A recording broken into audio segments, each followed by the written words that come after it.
So, what are some of the best foods to eat for healthy gut? And as you are walking with me today, I'm out doing my daily walk, and I wanted to just share some of what the best foods are that I include in my regimen for a healthy gut. As I know sometimes that can be real tricky to decide, or when you're wondering if you're eating enough, if you are including sufficient items in your regimen and you're just not quite sure what to do. So I wanted to share some of what I do. So first and foremost, your gut is like an ecosystem, and ecosystem requires a variety of different items in order to maintain a healthy population, so to speak. So with that, you want to include or have a diverse variety of items that are included in your regimen to help populate that ecosystem.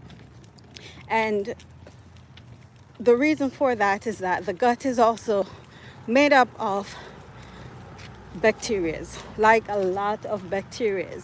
And these bacteria require certain things in order to maintain order, right? Literally. So you need a combination of items that are going to further support how your gut functions, or supports the functionality of your gut essentially. So give me just a second. Let me update this for you. So as you're joining,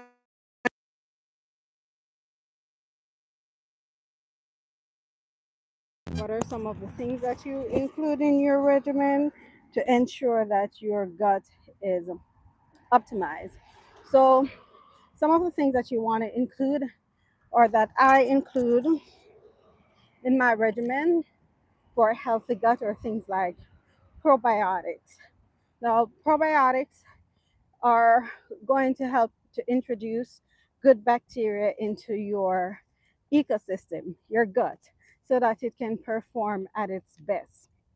One of the, or some of the places you can get probiotics from, you can get that from taking a supplement. You can also get that from kefir. You can get that from kombucha, sauerkraut, kimchi. Those are all different places that you can get probiotics from. Now, when it comes to yogurt, that's also another place. When it comes to yogurt, you're going to want to ensure that it's not laden with sugar, because then that would be defeating the purpose of you eating the probiotic in the first place. If it's filled with sugar, sugar is not friendly to your gut microbiome. So that's not going to be a good thing. So again, sauerkraut, kimchi, a probiotic supplement, yogurt, kombucha, and again, kombucha, that's the sugar content doesn't outweigh the amount of benefits you would be getting from that. So probiotics are going to be essential for your good gut bacterial function. Then the other thing is going to be prebiotics. Now, prebiotics are like the foods that feeds the probiotics. So things that have prebiotics or that helps with feeding the good bacteria are things like fiber, legumes, seeds, nuts, things of that nature. Tend to have prebiotics that are going to be beneficial for your good, for feeding the good bugs that are in your gut essentially.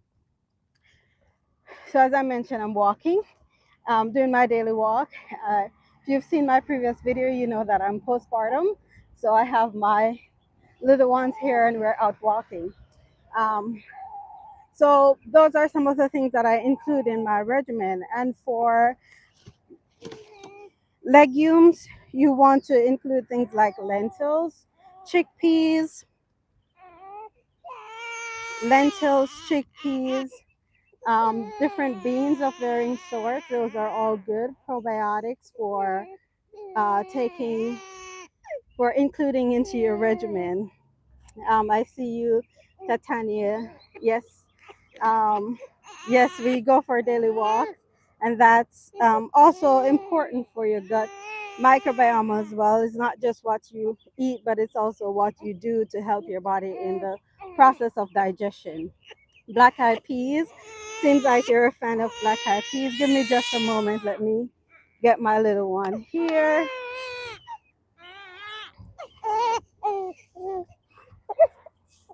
Okay. All right. Somebody woke up from their nap and is not quite happy. So we're going to take a quick break and see what's going on. So yes, black eyed peas. If that's your favorite, you are definitely on the right track for including things of that nature that can further support good digestion. Okay, so yes, what are some of other things that you include as far as beans are concerned, or legumes into your regimen? I particularly like chickpeas. Chickpeas are also great for including fiber into your regimen. That is also fantastic. So you're if let me know if that's in the comment if that's something that you include into your regimen as well. So probiotics, prebiotics, and then things that are high in fiber, um, because your colon feeds on fiber. Like the preferred food of your colon is fiber. And if you're not feeding your colon what it needs to function efficiently, then ultimately you may also end up with issues relating to your colon because it's starved and it doesn't have the sufficient support that it needs in order to function optimally. So, foods that are high in fiber, anything that's plant related, fiber only comes from plants. So, even if you're taking a fiber supplement, or the powdery forms or whatever form it's in, it came from a plant, right? So foods that are plants in nature are things that are going to be high in fiber, and those are also going to be supportive of your gut as well. So I know rice is one of those things that comes from a plant, but the type of rice makes a difference.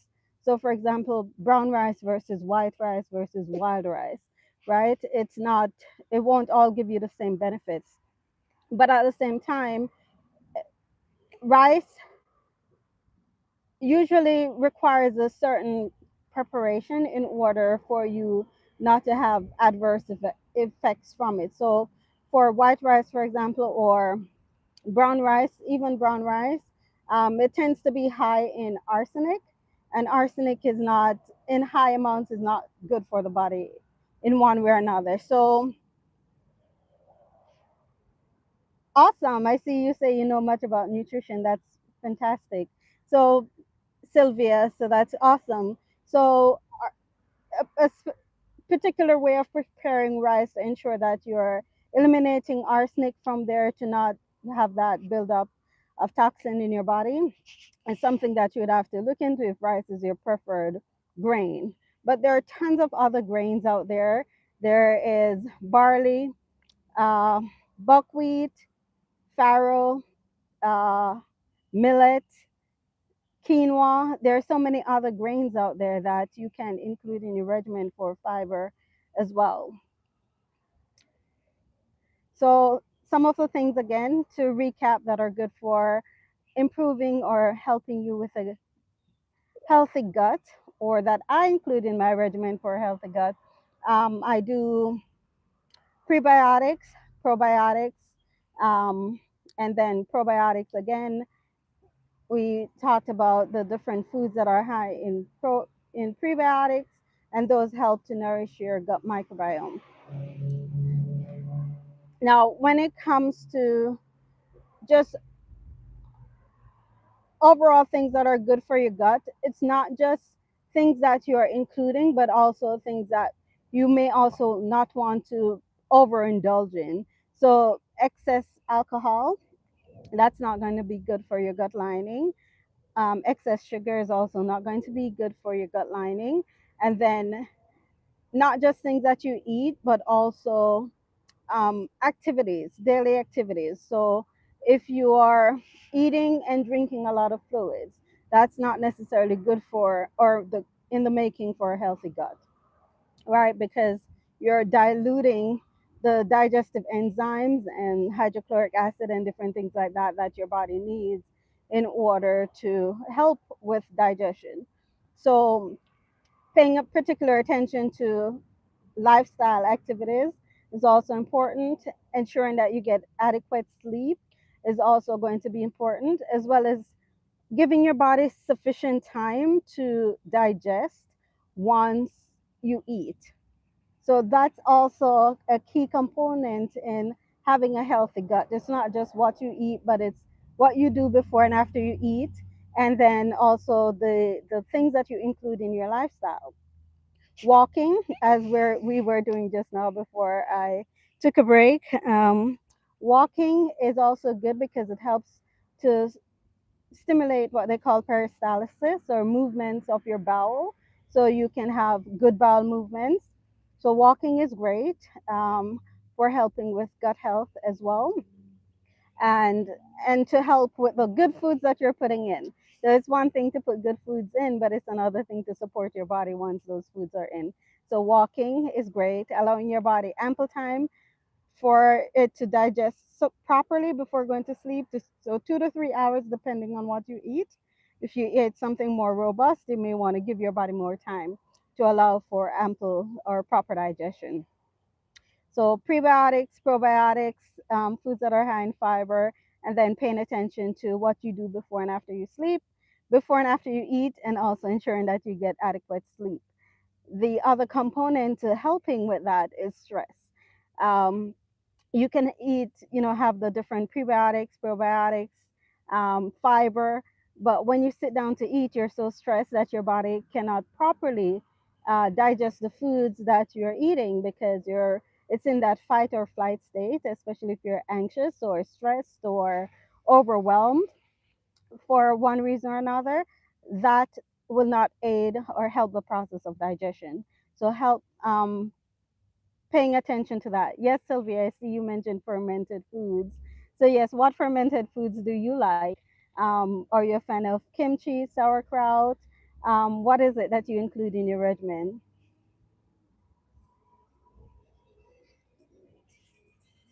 Okay, I see. All right. So what are some of the foods, fermented foods, that you like to include in your regimen? Sylvia, as I see that you mentioned that. So yes, that's definitely a good inclusion or a good component to have if you're able to tolerate that. Sauerkraut, okay, awesome. um, Sauerkraut is fantastic. Different ways to have it. Sometimes it takes getting used to. If you're not one who is familiar with that taste or flavor, it can take some getting used to. But yes, sauerkraut is definitely a good addition if you're able to handle that.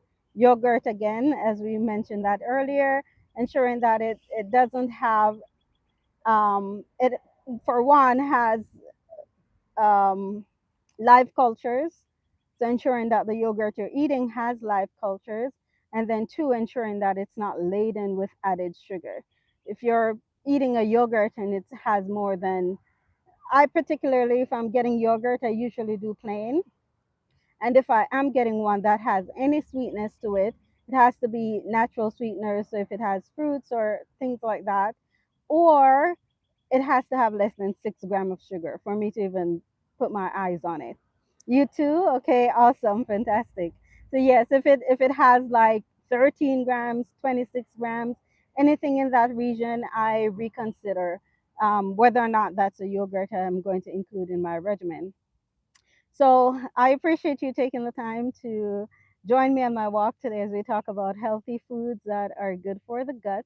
Again, um, fruits and vegetables, fermented food, as someone mentioned earlier, sauerkraut, kimchi, yogurt, if you're able to include those in your regimen, and also um, Banana, banana that's not all the way ripened. Those are high in prebiotic fiber as well. Apple, different fruits. Again, fiber only comes from plants, right? So if you're not eating plants or not including those in your regimen, it's highly unlikely that you're going to have enough fiber in your diet. And most Americans don't have or don't eat enough fiber on a day-to-day basis. The general recommendation is like 20, 25 to 30 grams of fiber, and most people don't get that much because you eat everything, a lot of things, but it doesn't necessarily have fiber.